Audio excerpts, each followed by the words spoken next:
Hello everybody, welcome back to Half Torqued. Today we have the Supra in the shop, and we are going to be showing you a little OEM upgrade. It's a very common one, but if you own a Supra or are looking into buying a Supra, you probably know that the sound system is kind of poopy. So we are going to be porting the subwoofers today. Apparently that's something that helps. With a little help from Second Skin, we're going to be trying a couple different things, and we're going to be giving you kind of like what works best for us.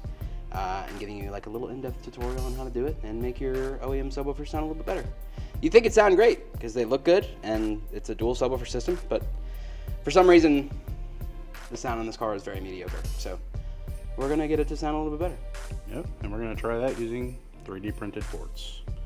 So we'll see how these sound. These are designed to sandwich in that panel, so if these sound cool, you'll see them in the next video also. If they don't, it'll be something different. Yep. We're just gonna start by taking this little body clip off, and we're gonna pop off this piece right here. I wanna try and work around this. Devin thinks it's gonna be easier to take it off, but this air tank kind of sucks. If we have to cut stuff, we don't have to cut stuff, but I guess we'll see what we decide in the next clip. Hello everybody, this is future Jeremy here. For some reason our audio cut off, so I'm doing a voiceover. All it takes is that one little trim panel, and then you want to pull that straight off the car. It's just a couple body clips, super easy to get out. And then all you got to do is take off those foam pieces that you can see in the top left corner of the screen. And then you want to measure 9.5 inches inward, and then find the center, which I believe is 2 inches down or up. And then you want to mark that piece, and then you're just going to cut a hole, and then keep making it bigger, and that's pretty much it. It's actually really super simple. So because we don't have the right bits for our drill, which is really stupid, but we don't, we're gonna Dremel out this honeycomb just a little bit so we can get like a proper measurement, and then gonna Dremel it out to where this fits. Doesn't have to be perfect. There is going to be a lip around it. All right, voiceover Jeremy, back again. So we Dremeled it out, and then we cut the hole, and then as you can see on this foam pad here, we just put purple paint pen. We made it thick so that there was like an extra layer of paint, and then we laid down that foam piece on top of it, and that gave us kind of our blueprint of where we're supposed to cut around it. And then you just lay it back on top, and it should fit perfectly. So we've got the Second Skin sound deadening. This is a big roll.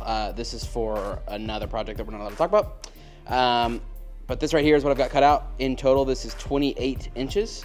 You've got a 6-inch piece, a 6-inch piece, a 4-inch, a 4-inch, and then I did 2 1.5-inch pieces. Now what this is for, this is going to line that back piece to sound deaden in between the panel that we're porting and the back of the subwoofers. The 6-inch piece, 6-inch piece, 4-inch, 4-inch, and then a little 1.5 here. We just don't want to cover those 2 little holes because that's what the ports are going to be there for anyway. That's kind of the whole point, is that we don't want to keep those open. But yeah, so 28-inch piece of sound deadening. We recommend Second Skin. We love them. We've been fans of them for a long time. So yeah, we're gonna take these off and we're gonna glue them down. Okay, so everything has been cut. All right, so everything has been cut. We also decided to take some Second Skin butyl rubber or damplifier. You can literally just cut those to the same measurements as the sound deadening. So this is 6 inches, 1.5 inches, 4 inches. And this is all by 4, so 4x4, 4x1.5, etc. So we put this in first initially on the metal, and then this will go over top of it. We just have some like adhesive that we're gonna spray.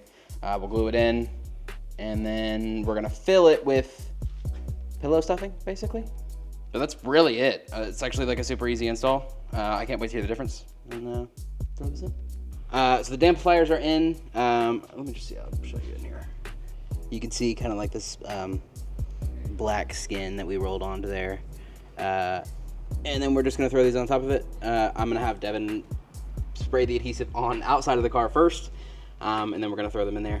So the 4 inches go on the sides, the 1.5 inches go right here, and then the big old 6-inch guys go right here.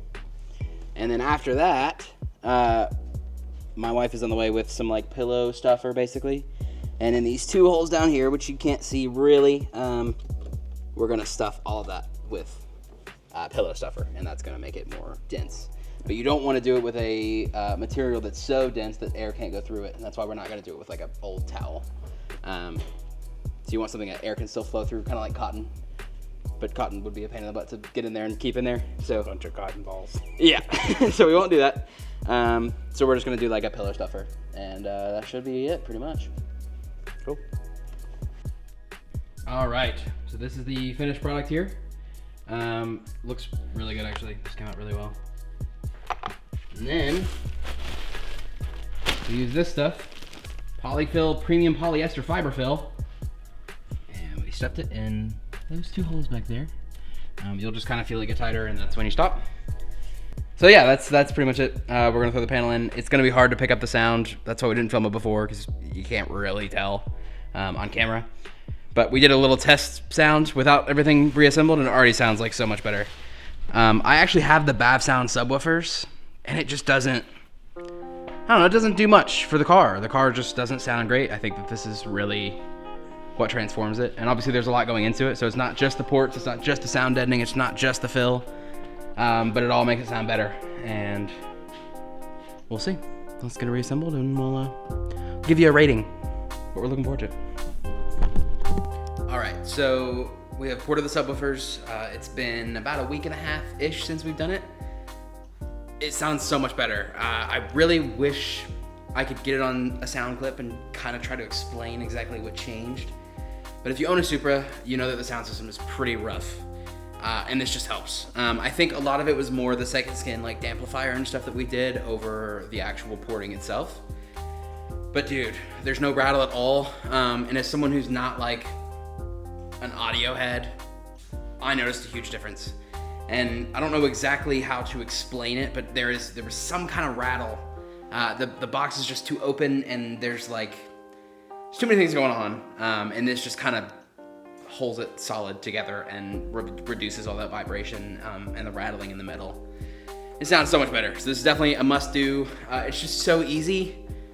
It took us like an hour and a half, and that's even with my air setup and all that stuff. And we were kind of just trying to figure out how it went as we went. So it's much better. I absolutely recommend it. There's lots of other videos about different things, but I watched a lot, and this was kind of the combination that I felt was gonna give the best result. And it's amazing. And I have the Bav Sound already, and it just wasn't good. So whether it's OEM, whether you have the Bav Sound, it doesn't really matter. This just helps. So I absolutely recommend it. Thank you for watching. Let me know if there's anything else you want to see with the Supra or with GTR, whatever. And we'll give it a try. Like, subscribe, and I will see you guys in the next one.